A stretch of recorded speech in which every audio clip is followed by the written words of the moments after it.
every day. Baka lumaki yung muscle ko dito. Ay, natanggal. Balik natin. Try to be cool, but it's not you. Naririnig nyo ba yung mga maingay? Siyempre hindi. So try me, babe, watching from afar, wishing upon a star. Yeah. Pagod ako mag-set up. Kuha tayong soft drink sa Not your eyes that been wide shut. female ay tama. Makes sense. Dahil sa mga babae, tama kami palagi. Your mind about me. I gotta make you see me fit perfectly, like it's meant to be. So desperately, so just follow me, 'cause I've got the key. Let's unlock our books and find out what's inside it. Could be anything, a good thing. So let's change your mind. Magandang hapon at kakarating ko lang dito sa ice camping site sa Lingayen, Pangasinan. Yung last episode ko ay galing ako sa Umingan. So from Umingan, papunta dito sa Lingayen ay inabot ako ng kulang-kulang 2 oras. Mahigit. Ganon kasi nag-stop over pa ako at nag-ayos ako ng mga kailangan at bumili ako ng mga baon ko dahil medyo malayo to. At nung last time ay nag-ground tent tayo. Ngayon, makikita nyo na ulit ang setup ni Bolt. At sabi ko sa inyo, hindi talaga ako makakatagal na walang dagat. Kaya naman, magdagat gaming tayo ngayon. Kahit maalon dito sa Lingayen. We're waiting for a sign to let it go and do what's right for us. Started out here. Ayun guys, ito, ang ganda sa ice camping site. Medyo may mga kubo. Pero dito sa pinwestohan ko ay mapuno. Pwede daw dun sa may sa may shore. Kaya lang kasi malayo sa CR, dito lang yung CR, kaya naman mas gusto ko dito, tas mapuno. Hindi ko mararamdaman yung init. At gusto ko pakita sa inyo to. Naka-hard case na ako ng ARB. Pinapalitan ng LS Autoworks yan dahil ang brand naman namin talaga ay ARB. So yung lumang awning na 180, dahil nahirapan din naman akong gamitin yon. Mainam na nag-ARB ako dahil sanay akong i-set up yung ganito at dahil solo ako mas madali compare dun sa isa na mabigat. Tsaka parang pakiramdam ko mas gumaan yung bitbitin ba ni Bolt. Mas bagay siya dito sa Esperance na RTT. Look back, 'cause this is our time, this is our life, and sometimes all you need is a smile. You made up your mind just to see it through. There's no All goods na yung RTT natin. end.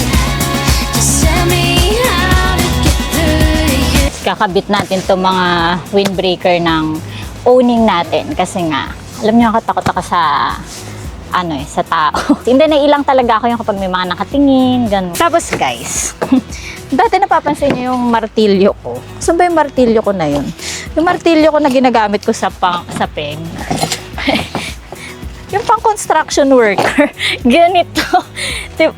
Pang construction naman talaga to. Parang sa hardware ko to binili sa mall. Ay, nangangalawang na. Gusto ko na maging legit campers. Kaya bumili tayo ng ganitong martilyo. Martilyo ba tawag dito? Hammer na lang para sa shot. 'Cause I just wanna get closer. Started out here, way beyond the tracks. The story of us and how we never look back. 'Cause this is our Ayun guys, natapos ko na yung setup natin. So, eto yung sa front. Eto naman yung sa gilid. Tapos, eto yung view natin dito sa open space. O, diba? Kahit maraming tao sa campsite, para-paraan. Parang karoon ng privacy. Mukhang dadalhin ko na palagi tong mga panakip ko. Para kahit datnan ako ng maraming tao, ma-feel at ease pa rin ako. Diba? Gusto ko na open yung upuan ko at gusto ko magpahinga.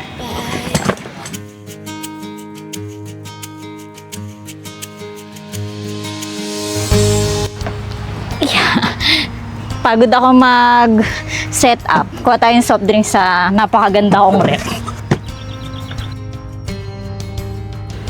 Inom guys. Ang sarap! Habang nagpapahinga papalit na ako ng tsinelas. Nakapag-set up naman na. Tsinelas! Arte, nandito sa beach nakasapatos pa. Di kasi ako guys, komportable na nagmamaneho na naka-tsinelas. Kaya minsan kapag medyo malayo yung biyahe talagang sa sapatos ako. Tsaka ayoko din minsan dumudumi yung paa ko. Pero pag nandito sa masan ba, gusto ko yung mga bundok, ganyan. Kasi nature yun kaya nga nagne-nature trip ba, para masaya.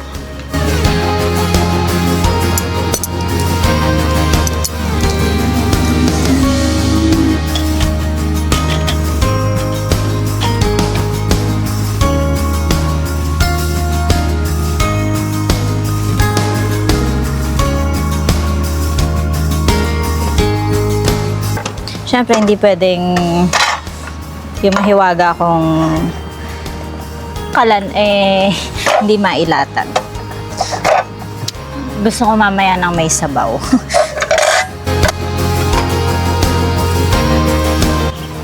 Ayan guys. Tapos na yung setup ko. Tapos ito na yung lutuan ko. Ganyan lang gusto ko, basic lang. Para pag nagligpit ako, mabilisan. Ayoko nung mga madami-daming kung ano-ano panlilikpitin. Pag nagka-camping, dapat yung essential lang yung mga gagamitin natin.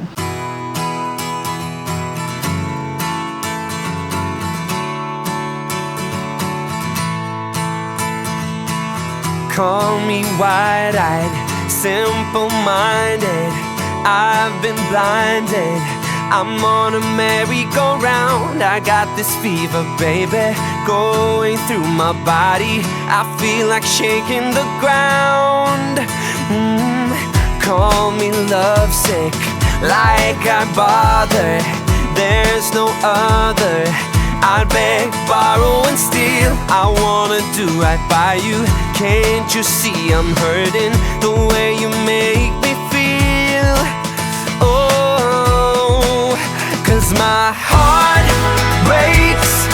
Oh baby, baby, please, I'm begging on my knees. Won't you listen? My hands shake, a shiver down my spine. It happens every time. Can't you see that my heart takes over? Takes over. Ayan, at natapos ko na ayusin yung pegs dito. At saka dito sa gilid, mamaya ko na aayusin yung pinakaloob pag matutulog na tayo. Dahil may nag-iihaw dito sa tabi natin. So, papasok kasi yung amoy at baka mag-amoy dun sa beddings ng RTT. Kaya, gagawin natin ngayon ay magluluto. So, ang nasa ref ko ngayon ay chicken. Tapos, ito ay pinabili ko kay Ate Jackie. Nakisuyo ako. Para, sabi ko sa inyo kanina, gusto ko magsigang ba. Kasi, gusto ko na may sabaw. Parang ilang araw na mga prito-prito lang yung ginawa ko.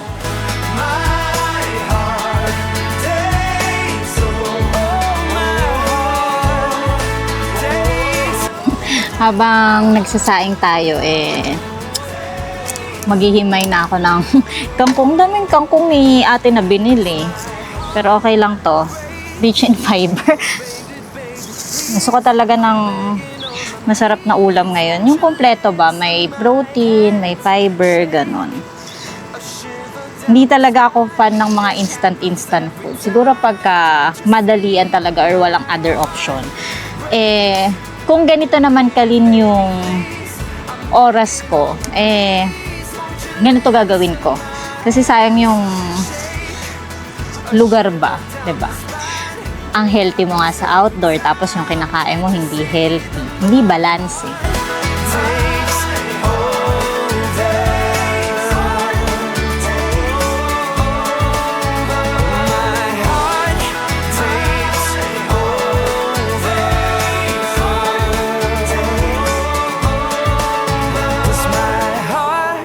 Take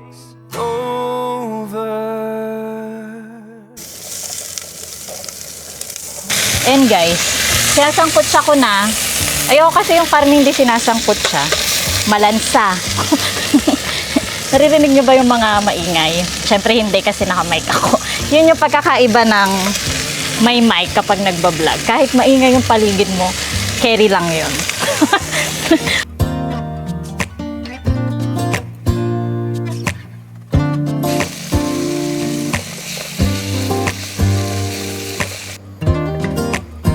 Wala palang nabili si ate na gabi, pero buti na lang yung pang-asim ko ay with gabi. Salamat, Nor. Charot, hindi sponsor yun ah. Gusto ko lang i-flex. Ito naman kasi talaga ang pang-asim ko. Lagay na natin, tapos haluin para mailagay na natin yung mga gulay. Tapos pwede na itong kumain. Diba? Ang bilis-bilis lang gumawa ng sinigang. Bango. Testing natin bago natin lagay yung gulay kung okay na ba yung lasa.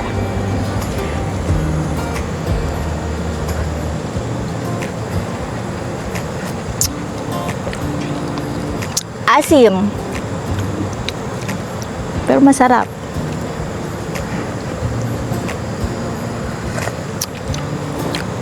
Sarap. Okay na to.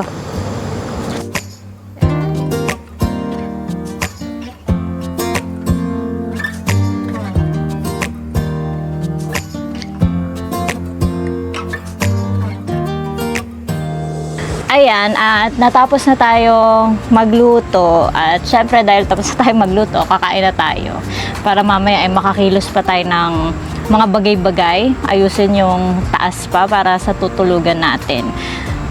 Napadami yung ano ko, yung luto ko. Eto, yung sinigang, hinabol ko ng sabaw dahil napadami ata ilagay ko ng patis. Napaalat eh, nahabol naman. Kaya sumakto na. Tapos yung kanin, madami. Pag di ko naubos to, bibigay ko dun sa mga kapitbahay kong campers. Ganun lang naman ginagawa ko. Para exchange nung inihaw na pusit nila. Naamoy ko eh. Perfect na guys yung sinaing ko eh. Diba? Feeling ko hindi magkakasya kasi yung ulam ko. Doon sa plato ko, ang liit ng plato ko. Siguro sa susunod makabili ng medyo big na na plato. Nung nakaraan kasi kumain ako halo-halo, sumakit yung tiyan ko. So parang ngayon nagbabawi ako ng yung masabaw ba. Parang nawala yung mga okra na nilagay ko. Wait lang, gusto ko okra. Ayun, may 2. Diba? So, let's kain ito. May nilagyan ko ng chicken, tapos yung kangkong. Para balance yung protein, carbs, at saka yung fiber. Diba?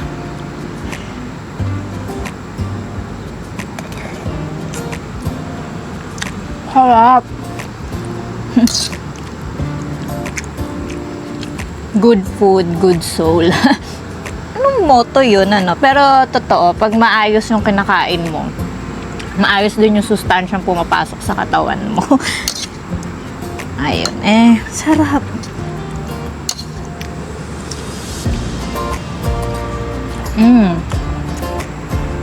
Sarap. Guys, nawala yung lansa talaga ng chicken. Pag sobrang dami ng luya, na ano siya,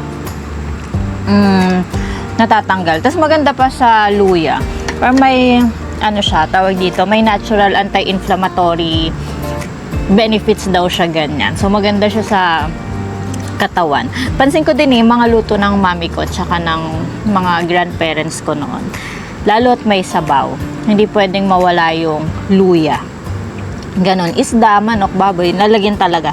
Sinigang namin lagi may luya. Hindi ko sure kung sa iba ganon.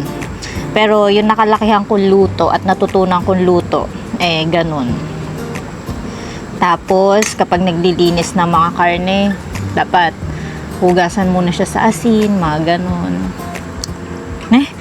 Paglaki ata sa lola at saka sa, mami ko kasi parang sobrang laki nung gap nung age namin. Parang menopausal baby kasi ako, kaya ganon. Kaya parang medyo malayo. Kaya makaluma ba yung method na pagluluto na alam ko. Pero ngayon natututo na ako ng mga bagong putahe. Pero mga luto ko mostly ay parang lutong probinsya pa din.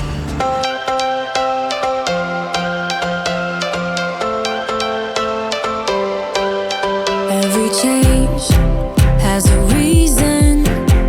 Baby, let it come to you.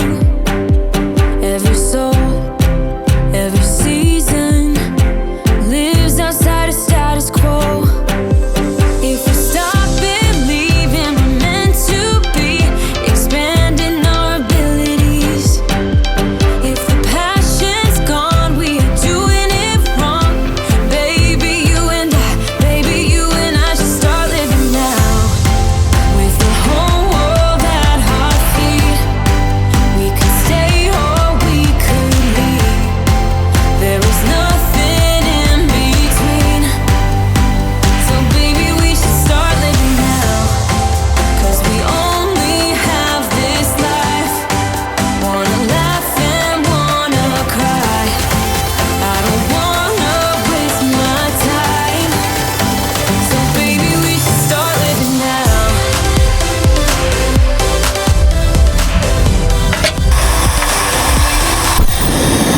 Good morning every guys, at papakulo na ako ng tubig. Ito pa yung mga urungin ko. Tinamad na ako mag-urong kagabi kasi may guest pa doon sa kabila. Doon ako mag-uurong. Mamaya na lang pag matatapos na ako. Pero ngayon, magkakape muna tayo dahil may pa-breakfast yung camping site. Mamaya flex ko yun sa inyo. Kunin muna natin yung coffee ko. Nag-grocery kasi ako bago ko pumunta dito. Dami food. Tignan nyo guys. Dami ko chips. Tapos, may chunky tomato ako. Parang sarap magpasta mamaya sa next spot. Tapos may fried chicken. Pero malalaman. Depende sa mood ko. Bawang na madami. Ang sarap ng fried rice. Dami kong gusto. Kayo ba gusto niyo fried rice sa morning? Pero ngayon, dahil may breakfast tayo, di tayo muna magluluto. Kape lang. Dami ko chips, oh.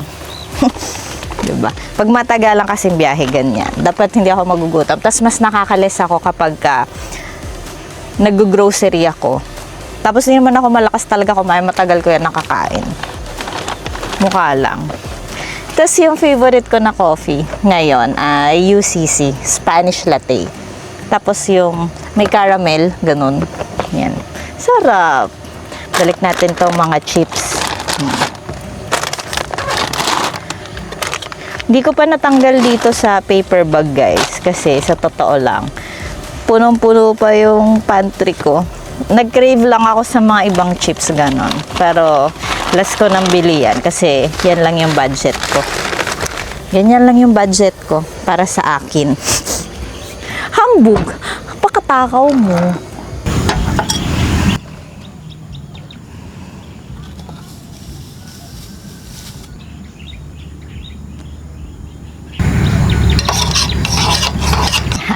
All goods na guys yung coffee natin, at abay naantay ko yung breakfast. Niluluto na daw sabi ni Ate Jackie. Kakape muna tayo para ba mainitan yung sikmura natin.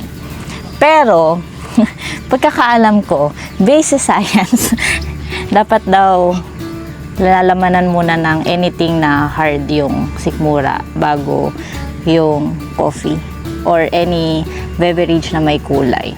Hindi ko alam kung tama yun, nabasa ko lang sa Google. But i-correct nyo ako kung tama. Kasi di ba nagka-form ng acid yung coffee or chocolate, ganun. So dapat before na ganito yung mga iniinom, dapat kakain muna. Hindi pa naman sumasakit yung tiyan ko pag ganun. Kaya okay lang. Pag ganun, pagka sumakit na lang, edi tsaka natin tigilan yung routine na ganito. Sarap talaga nung UCC na Spanish latte, tapos yung may touch ng caramel affogato, ganun.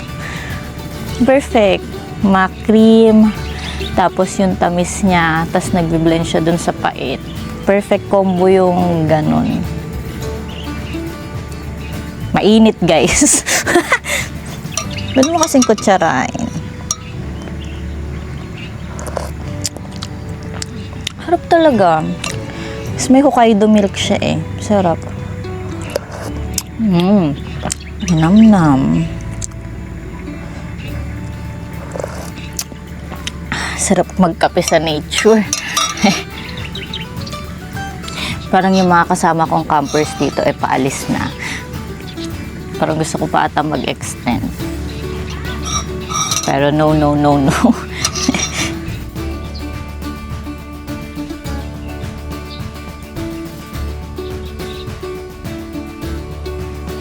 Dumating na guys ang ating napakadaming breakfast. Itong breakfast nila, ma-avail to kapag may consumable ka. Kumbaga kasi parang may minimum sila sa fee dito. So mura yung entrance. Hindi ko na alam kung magkano, hindi ko na actually binibilang. Pag pupunta ako sa campsite or nagta-travel ako, basta tingin ko naman ay sulit. Ayoko nagbibilang ako ng gagastusin ko. Kasi alam nyo yun, kaya ka nga pumunta dito sa ganitong lugar para mag-enjoy, hindi para mag-compute. Tsaka sa totoo guys, yung mga lugar na matatagpuan mong payapa, minsan talaga gagastos ka eh. Alam mo yun. Ngayon sa panahon natin ngayon, binibili na yung kapayapaan. Charot, joke lang yun pero totoo naman, practical ba? Tsaka ako kasi pag sa pagta-travel, hindi ako nanghihinayang. Lalo kung ganito yung breakfast mo, diba? Mahal kaya sa Manila neto. Daming kanin. Baon ko na lang to siguro. Pansin ko guys dito sa Gawing North ginagawa nilang pag-design yung bougainvillea. Parang may napuntahan din ako na may ganito yung nila, yung breakfast nila. Pero sarap ng crab. Pero syempre pag may crab, dapat ang partner niyan ay suka. Pati na lang may suka ako dyan. Kain tayo. Look yung aligi.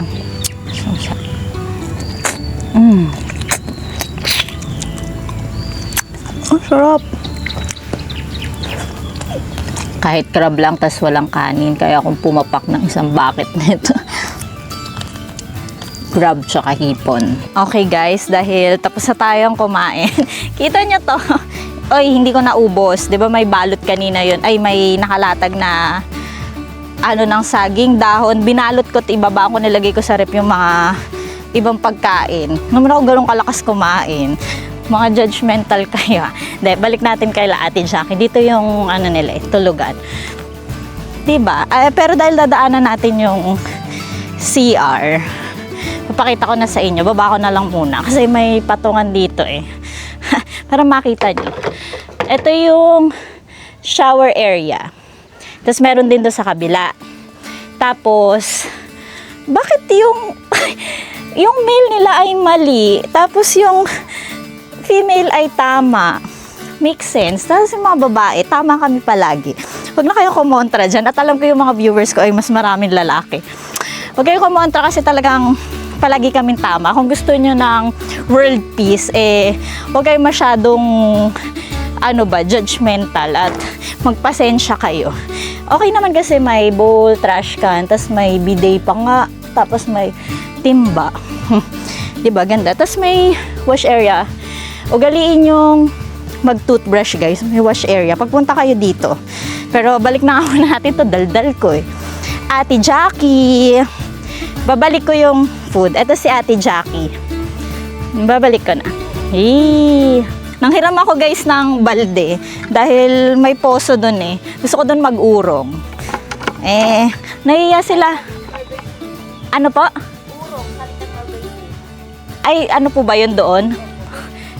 Sanay po ako Ayan, may balde tayo. Para maiba ba? Lagi tayong may, nag-uurong tayo sa Tag dito sa may gripo. Guys, kaya ko magposo. Kaya magulo. Nung bata ako, poso lang meron sa probinsya namin Natuwa ako guys eh, di ba may poso. Gumagana pa naman ton. May option ako mag-gripo, kaya long trip ko mag-poso. Ang bigat. Sa umpisa lang to. Nakakatuwa. Di ba marunong pa ako? May ganito kasi sa probinsya namin. Tapos sa bahay namin may ganito. Pero hindi ganito ka-small. Yung sa bahay namin dati mahaba yung tangkay. Baka lumaki yung muscle ko dito. Ay, natanggal. Balik natin. Detachable pala siya.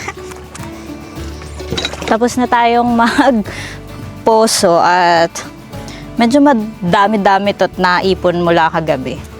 Hugasan lang natin. Katuwa eh.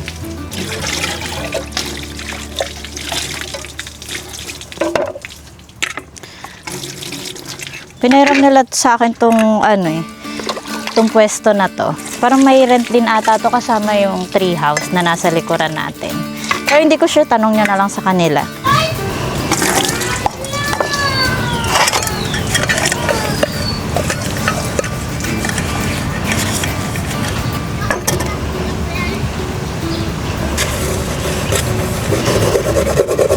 Sa wakas guys, natapos na ako. Medyo mabagal lang dahil kapag nauubos yung tubig kailangan ko magpuno sa poso. Pero ngayon sakto na, alas na to. Diba?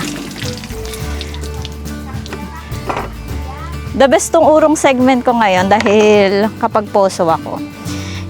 Kita nyo? Super linis na ng mga utensils ko para may magamit tayo ulit sa susunod na vlog at camp.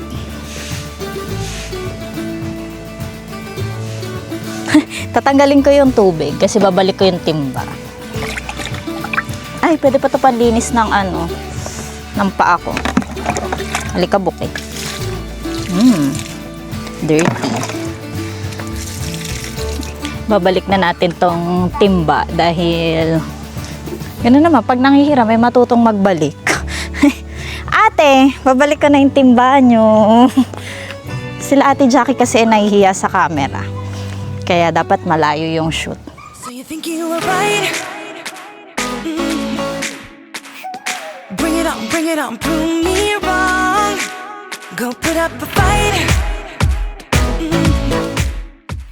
Kakaalis lang ng mga kasama kong campers. Dito sila nag-stay ng ilang araw at solong-solo ko na yung camping site. At dahil solong-solo ko na ang camping site, ay hindi pwedeng hindi tayo maglalagalag dito sa place. At kung makikita nyo, ito yung harapan ng ice camping site. At makikita nyo na yung kabila, ay yung dagat na yan ay pagkakaalam ko ay Lingayen Gulf. Yun yung inlet ng South China Sea. Encyclopedia 1-on-1 man naman tayo ngayon. Solong-solo. Ang ganda ng beach. Dito, pwede pa daw kung nakarig kayo, pwede dito. Kaya naman ni Bolt, kaya lang kasi trick na trick yung araw. Mas gusto ko pa rin yung medyo malilim ba. Dahil, alam nyo naman ako, ayoko maging daing na ninya. Pero ngayon, baybayin natin yung dagat dahil napakaganda. At ang ganda ng dito ng buhangin, pino. Tapos kanina, nung nagpapalipad ako ng drone, nakita ko na may sedan. Kaya sa mga nagtatanong kung kaya ba ng sedan, kayang-kaya. Nasa tabing dagat siya. Parang sabi nila ate may daan daw dito palabas. Parang gusto ko dito dumaan mamaya. Testingin natin si Bolt. 4x4 naman kasi sasakyan ko eh. Diba? Dagat. Ayan na siya. Tapos ito yung bundok. Parang itong side na to ay Paalaminos. Diba? Ang ganda. Solid. Solong-solo natin yung lugar at eto daw at itong dagat daw na nasa harap natin kayang-kaya ko daw at flat daw yung seabed. Gusto kong enjoyin. Subukan natin. Pero parang malaki yung alon. Parang matangay ako.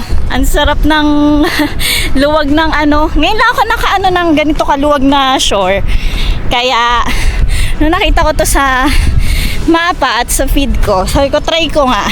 Kasi dahil gusto ko nga yung mga lakad-lakad ba na ganito. Layo talaga nung ito yung campsite. Ito pa yung dagat. So, nasa gitna pa tayo ng shore. Pero parang umaabot dito yung tubig. Eto. 'Di ba? Basa pa eh. Parang siguro low tide na sa kanila to. Doon lang tayo at iba pa rin yung yung tubig dagat ba na nararamdaman. Kahit ba naman sa paa. Guys, pag dagat, hangin ng dagat, hindi ako masyadong natatakot. Kasi naman ako natatakot talaga umitim. Alam nyo yon. Hindi naman talaga ako umiitim kahit magbilad ako sa araw. Siguro advantage nung balat ko. Pero nakakatuwa kasi na-enjoy ko yung ganito kagandang lugar. At may nakita ako ditong spot. Di ko alam kung parang kahoy pero malambot. Pwede na makupuan. Nasa kalagitnaan ako ng Lingayen. At super ganda dito. Alam nyo, yung mga ganitong experience, ito yung mga hindi nabibili ng pera, 'di ba? Kahit sabihin mong gumastos ako ng hindi pa aabot ng ilang libo, hindi, etong memories na nagagawa ko ng malaya at panatag ay sobrang ganda, na sana na-share ko sa inyo na possible na ganito din yung magawa nyo. Yung liwanag ng araw. Ito na naman yung mga ilang araw kong hanap-hanapin. Masarap matusta sa araw kasi 'di ba? Ramdam ko talaga yung nature. Bira naman kasi yung ganito. Parang sa isang linggo, isang beses lang, tapos full day 'di ba? Naka-aircon, nasa bahay or nasa opisina tayo. Iba pa rin yung once in a while, we take a deep breath and relax sa ganito kagandang lugar. At yun talagang goal ko ngayon eh. Alam nyo yon, yung hanapin yung kapayapaan. Regardless kung mahal man or expensive, kasi at the end of the day, yung pera, material things na minsan masyado nating pinapahalagahan, yun yung mga bagay na sa realidad hindi naman natin talaga madadala kapag nawala tayo. Pero yung memories na naiiwan natin sa lugar at nagagawa natin sa isang lugar, yun yung nagmamatter. Na lumipas man yung panahon, hindi ka man makilala ng iba, 'di ba? Meron at meron magiging puwang sa sarili mo na napuntahan mo yun. Yung isang lugar na akala mo minsan hindi mo mapupuntahan. She's so damn out of my league. She's a little bit crazy on the weekends, dancing in her dress, and I love the way she looks in my eyes. And I'm feeling like midnight's getting closer, and I just wanna hold her in my arms till the sun comes up. She's a little bit country, yeah, she's my country girl. She's a little bit country, yeah, she's my country girl. Guitar.